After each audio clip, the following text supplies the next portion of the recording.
A Wyoming rancher died in a spring blizzard 75 feet from his house. He had GPS, a cell phone, and $800 worth of cold weather gear rated to negative 40 degrees. They found him frozen 20 feet from his barn door after a 3-hour search. His equipment couldn't save him because he lost all sense of direction in the whiteout. Now rewind to January 1888, Dakota Territory. Lars Johansen kept his family of 6 alive for 237 consecutive days without stepping outside once. His barn stood 80 feet from his cabin. He had no technology, no modern gear, just a grain shovel, and knowledge his Norwegian ancestors had passed down for 800 years.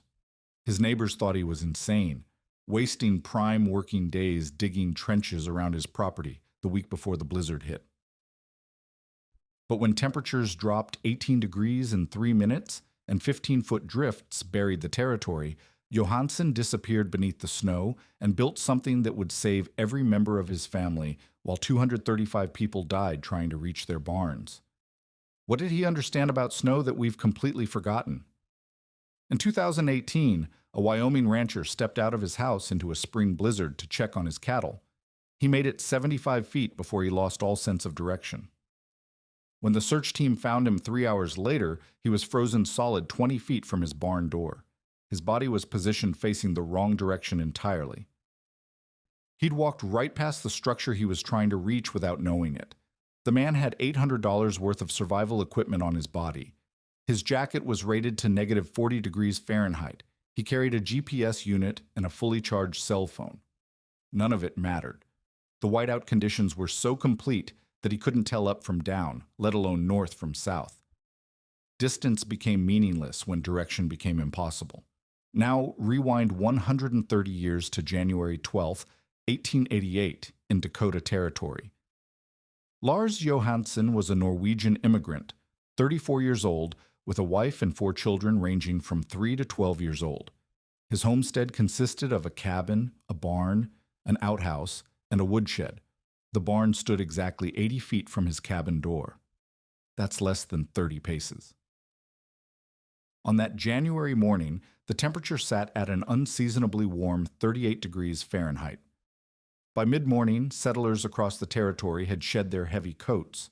Children walked to school in light jackets.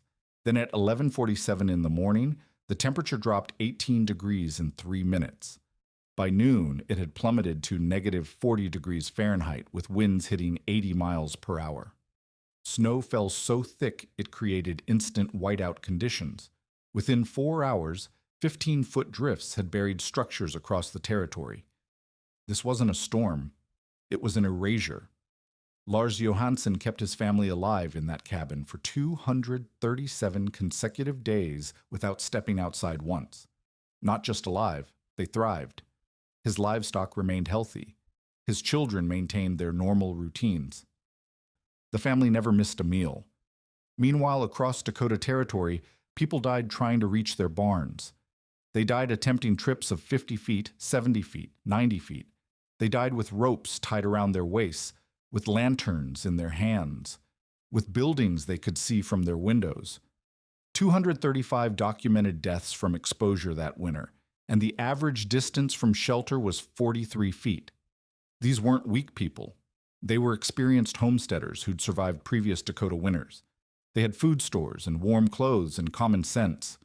What they didn't have was what Lars Johansen possessed. The week before the blizzard hit, Johansen had been digging trenches around his property. His neighbors thought he'd lost his mind. They told him he was wasting prime working days on foolishness. Winter always came. You waited it out indoors. You rationed your food.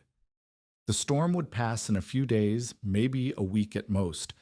That's what conventional wisdom said. That's what practical experience had taught them. Johansen kept digging anyway. When they asked him what he was doing, he gave them an answer that made no sense. Snow has weight. Weight can be architecture. They laughed. They went back to their normal work. They figured they'd wait out whatever winter brought, same as always. The answer to how someone with nothing survives what kills someone with everything isn't courage or luck or even superior physical conditioning. It's systems thinking. It's understanding that the problem itself can become the solution. It's knowledge that was once common and is now almost completely forgotten. Lars Johansen didn't fight the blizzard. He disappeared into it, and what he built beneath the snow that winter would prove that modern confidence in equipment is often just another way of dying expensively. What happened on January 12, 1888, became known as the Schoolchildren's blizzard because it struck during school hours, trapping hundreds of children in one-room schoolhouses across the Great Plains. The temperature shift was so extreme and so rapid that it defied what most settlers thought was meteorologically possible. At dawn that morning, the thermometer read 38 degrees Fahrenheit. Men worked in shirt sleeves. Women hung laundry outside. By 11:47 in the morning, the temperature had dropped 18 degrees in 3 minutes. Within another hour, it had plummeted all the way to negative 40 degrees Fahrenheit. The wind came screaming across the plains at 80 miles per hour, driving snow so thick that visibility dropped to zero within seconds. You couldn't see your hand in front of your face. The air itself turned into a solid wall of white chaos. Most homesteaders figured they'd wait it out. 3 days of heavy weather, maybe 4. They had food stored. They had firewood stacked. Their barns contained livestock and winter supplies.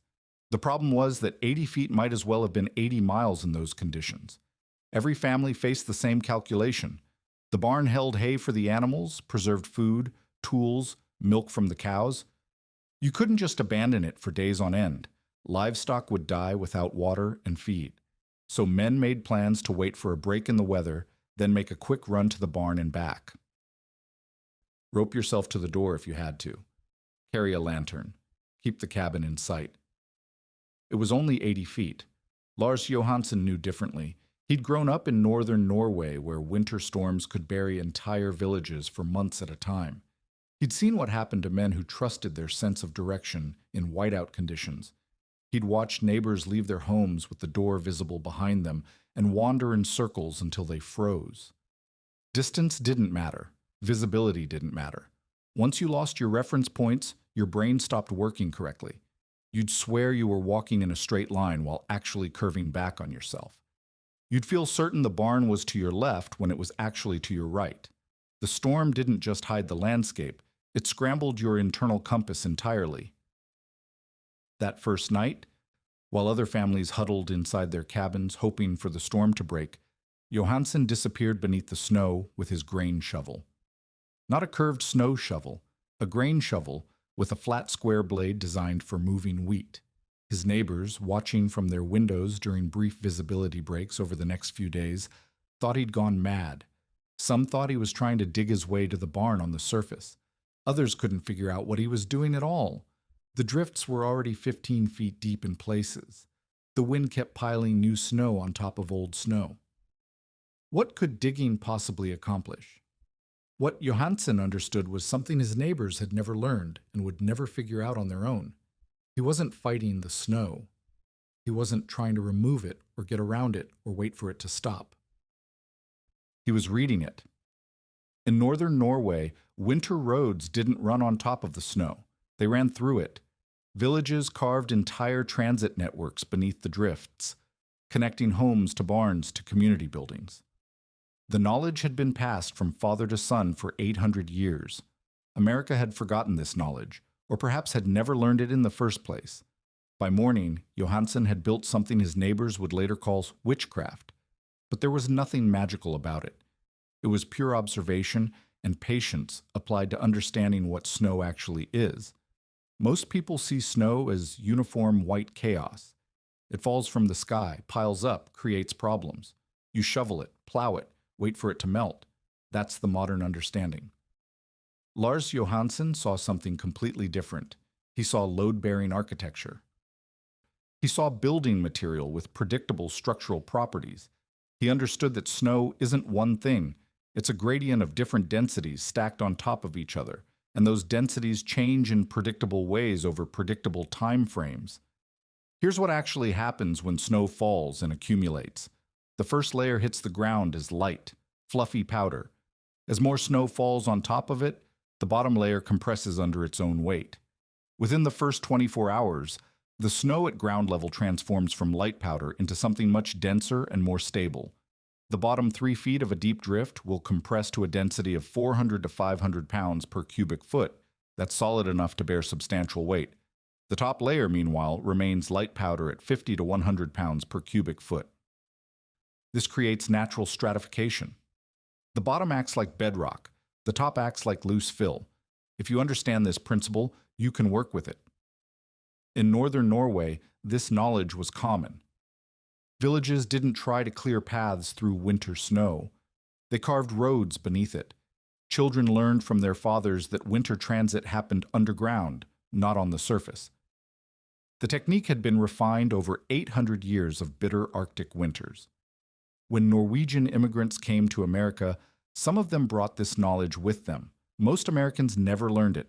They saw snow as an obstacle to remove or avoid, not as construction material to work with. Johansen knew the critical timing window. On day 1, the snow was too light and loose to hold a tunnel shape. It would collapse as fast as you dug it. By day 3, the snow would be ice hard and require pickaxes to cut through. Day 2 was the perfect compression window. The snow was firm enough to hold vertical walls, but still soft enough to carve with a grain shovel. Johansen started digging 18 hours after the storm began. He used his grain shovel specifically because it had a flat blade, not a curved one. Curved shovels are designed to throw snow. Flat blades are designed to cut straight lines and vertical walls. The technique was precise. He cut vertical walls exactly 6 feet apart. He dug down 6 feet to reach the dense base layer. He carved straight trenches, not arched tunnels. Each 10-foot section required removing 4,320 pounds of compacted snow. That's more than 2 tons of material moved by hand. Each section took 90 minutes of constant work.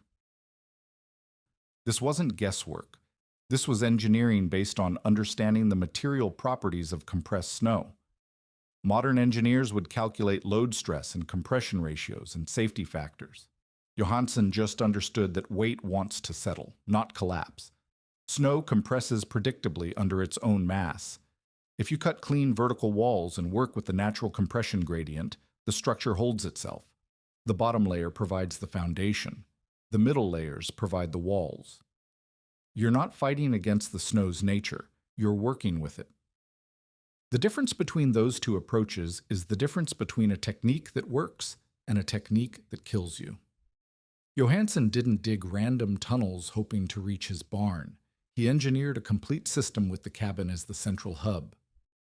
3 main passages radiated outward. One tunnel ran 80 feet to the barn. Another extended 35 feet to the outhouse. The third stretched 50 feet to the woodshed. He also carved a 4th passage as an emergency exit, running 40 feet to a surface ridge where he could break through if the main tunnels ever collapsed. The total tunnel length was 165 feet of interconnected underground passages. This was deliberate network design, not desperate digging. The roofing innovation solved a problem that would have stopped most people. You can't leave a 6-foot-wide trench open to the sky. New snow would fill it within hours. But you also can't span 6 feet with snow alone. Johansen's solution used the weight of the snow against itself. He laid scrap lumber across the 6-foot span between the trench walls. Then he shoveled the excavated snow back onto those boards. The snow compressed naturally under its own weight, creating a self-supporting roof. Modern engineers would spend days calculating load stress and structural coefficients. Johansen just understood that weight wants to settle, not collapse. The snow roof bore its own load without any complex support structure. The door system showed the same kind of patient thinking. Each building needed a pressure-sealed entry point into the tunnel network. Johansen carved snow stairs descending from inside each structure. At the bottom of each stairway, he built simple wooden doors. The crucial detail was that every door opened inward into the tunnel, not outward into the room. This single choice saved his family twice during the winter. When a tunnel partially collapsed, the inward opening door meant he could still dig out from inside. An outward opening door would have jammed against the collapsed snow, trapping everyone inside the building. The ventilation understanding was critical. Snow isn't airtight at the surface where it's loose and powdery, but 6 feet down in the compressed layers, it breathes slowly, exchanging air at a rate that prevents suffocation without allowing wind penetration. Johansen drilled 4-inch vent holes every 20 feet along the tunnel length. He angled them upward and packed them with loose snow. Air moved through these vents, but wind couldn't penetrate. The temperature inside the tunnels held steady at 18 to 22 degrees Fahrenheit regardless of surface conditions. When the surface temperature dropped to negative 60 degrees, the tunnels remained a consistent 20 degrees. That 40-degree temperature differential came purely from the insulating mass of the snow itself. Johansen built the initial network in 48 hours of continuous work. Then he expanded the system. He added a connecting tunnel between the barn and the woodshed so he could move firewood without returning to the cabin first. He carved an access tunnel down to the root cellar beneath the cabin. By the end of the first week, he'd created a complete underground compound. His family could access every structure on the homestead without ever exposing themselves to surface conditions. The total construction time was 7 days. The cost was zero beyond the labor. He used scrap lumber he already owned and a single grain shovel. Compare that to modern snow management systems that cost $8,000 to $15,000 and fail the moment the power goes out. Every morning, Johansen walked the tunnel system with a wooden dowel in his hand. He probed the roof at regular intervals, checking for signs of excessive snow load. He listened for creaking sounds that would indicate stress in the wooden supports. Every 10 feet, he tapped the support beams and watched how much they flexed. If a support moved more than half an inch under pressure, he added reinforcement. The entire inspection took 15 minutes. This daily maintenance prevented catastrophe. He wasn't trying to build a perfect system that never needed attention. He was building a system he could monitor and adjust as conditions changed. The snow management problem appeared within the first week. Blown snow accumulated at tunnel entries despite the door systems. Johansen needed somewhere to put it. His solution was to carve a dedicated snow dump chamber off the main tunnel. He excavated a 10-foot by 10-foot room and shoveled all accumulated snow into this space. By March, the chamber was completely filled. So he carved a second chamber. He understood that maintenance isn't about preventing problems, it's about accommodating them. Modern thinking says you engineer a system that eliminates issues. Traditional thinking says you engineer a system that handles issues when they inevitably occur. The livestock integration solved both a practical and a psychological problem. The barn held 4 cows, 8 chickens, and 1 horse. Every day, Johansen or one of his children walked through the tunnels to milk the cows, collect eggs, and feed the animals. Even his 8-year-old daughter made the trip regularly. In the tunnels, it was safe. Above ground, it would have been certain death. This maintenance of normal routines prevented cabin fever. Other families trapped inside their cabins with nothing to do and nowhere to go deteriorated mentally as the weeks turned into months. Johansen's family kept working, kept moving, kept their daily rhythms intact. The psychological stability this provided was as important as the physical safety. The tunnel network created an unexpected thermal advantage. The barn's animal heat partially vented into the tunnel system. The cabin's wood stove heat leaked through the entry stairway. This created a slow convection current that circulated warm air through the entire network. The tunnels never dropped below 15 degrees Fahrenheit even when surface temperatures hit negative 60 degrees. That's a 45-degree temperature differential created purely through passive heat exchange and snow insulation. No electricity, no fuel consumption beyond the normal wood stove, no mechanical systems to break down or fail. By February, Johansen had started adding refinements. He carved small storage alcoves into the tunnel walls.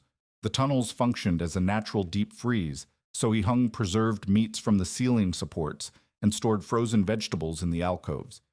He created an underground larder that was accessible anytime without exposure to surface conditions. Modern homes lose power, and their food spoils within days. Johansen's food preservation actually improved because of the system he'd built. The tunnels weren't just protection from the storm, they were infrastructure that made life better than it would have been even in normal conditions.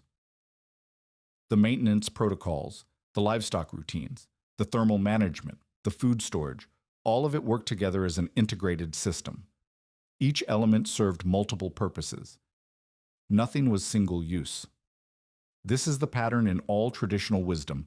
simple elements combined into sophisticated systems through patient observation and multi-generational refinement. No complex parts, no dependencies on supply chains or external power, just knowledge applied to natural materials in ways that work with their properties rather than against them. Most families across Dakota Territory had survived January by rationing their food and staying inside. They'd burned through some of their firewood reserves, but they still had enough. Their livestock had suffered, but most animals were still alive. They figured the worst was over. Then February brought the killing blow. 7 consecutive storms hit the territory with only 4 days between each one. Just enough time to catch your breath and hope it was finished. Just enough time to think maybe you could risk a trip to the barn. Then the next storm would hit and bury everything again. The temperature never rose above -20 degrees Fahrenheit for 39 straight days. Food supplies that had seemed adequate in January were running critically low by mid-February. Marcus Henriksen lived 4 miles from Johansen's homestead. He'd survived January without major problems. On February 14th, during a brief break between storms, he decided he had to reach his barn. His cattle needed water. His family needed the food stores he'd kept there. The distance was 50 feet from his cabin door to the barn entrance. He wasn't reckless. He tied a rope around his waist and secured the other end to his cabin door handle. That way, even if he got disoriented, he could follow the rope back. It was a reasonable precaution. It should have worked. They found Marcus Henriksen frozen solid 12 feet from his barn. His hand was touching the barn wall. He'd made the distance. He'd reached his destination. But he couldn't find the door in the whiteout conditions. The rope was still tied around his waist, still attached to the cabin door. He'd gotten turned around and approached the barn from the wrong angle. He was feeling along the wall, searching for the door, when he froze to death. His body was found standing upright, one hand on the barn boards, facing the wrong direction entirely. He'd been inches from survival and died anyway. This pattern repeated across the territory.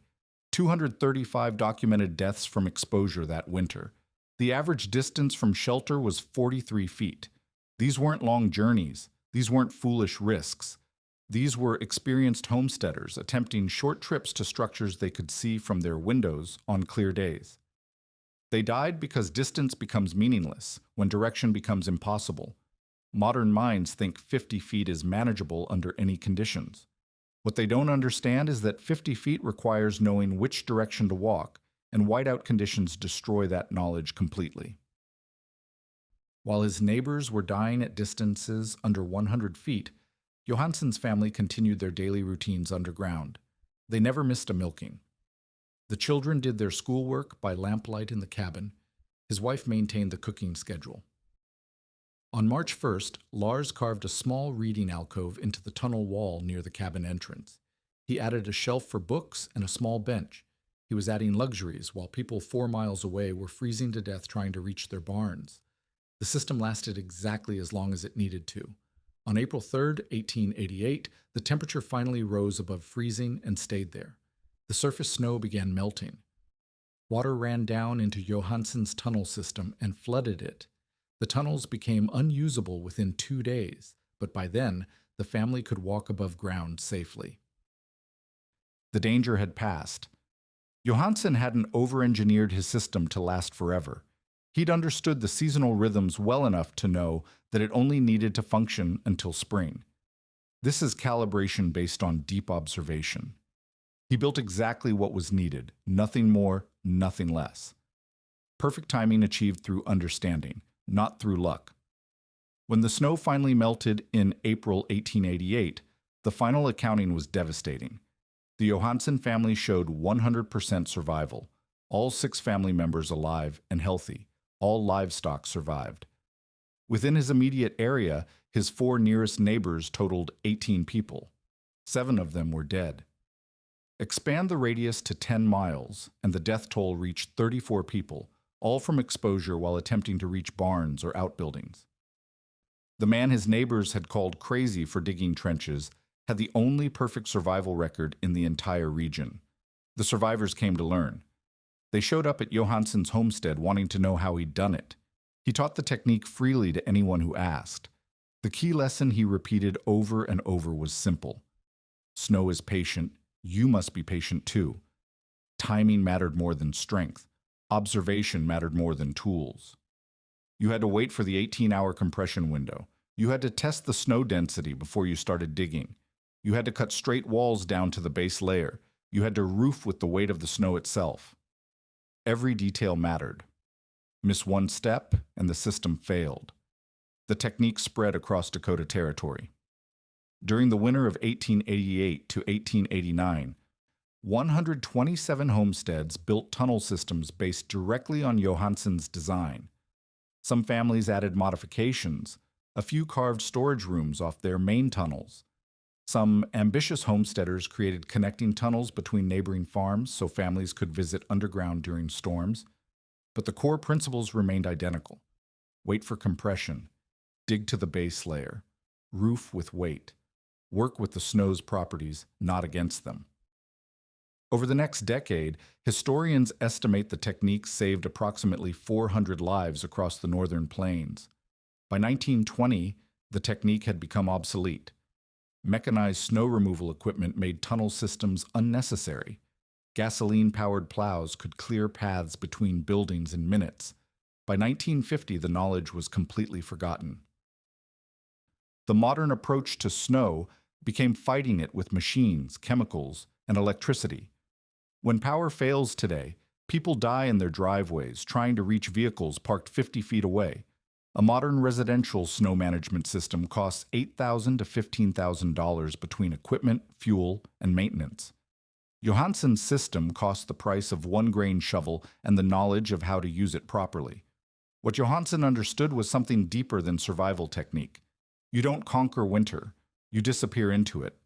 The modern mindset is about imposing human will on nature through technology. Buy better equipment, apply more power. Force the environment to accommodate human needs. The traditional mindset worked differently. Understand nature's architecture and live within it. The snow that killed his neighbors became the snow that sheltered his family. Same element, different relationship. This is the pattern in all forgotten wisdom. Not domination through force, but alignment through understanding. Today, emergency preparedness means stockpiling generators, supplies, and expensive equipment. All of it depends on supply chains that fail during the very emergencies you're preparing for. Johansen's approach was fundamentally different. Understand how the problem itself can become the solution. Snow isn't the enemy. Ignorance is the enemy. The tunnels taught patience, observation, and humility. These are the values that built civilizations. They were forgotten in a single generation of convenience. We traded knowledge that costs nothing and lasted forever for equipment that costs everything and fails when you need it most. That's not progress. That's amnesia.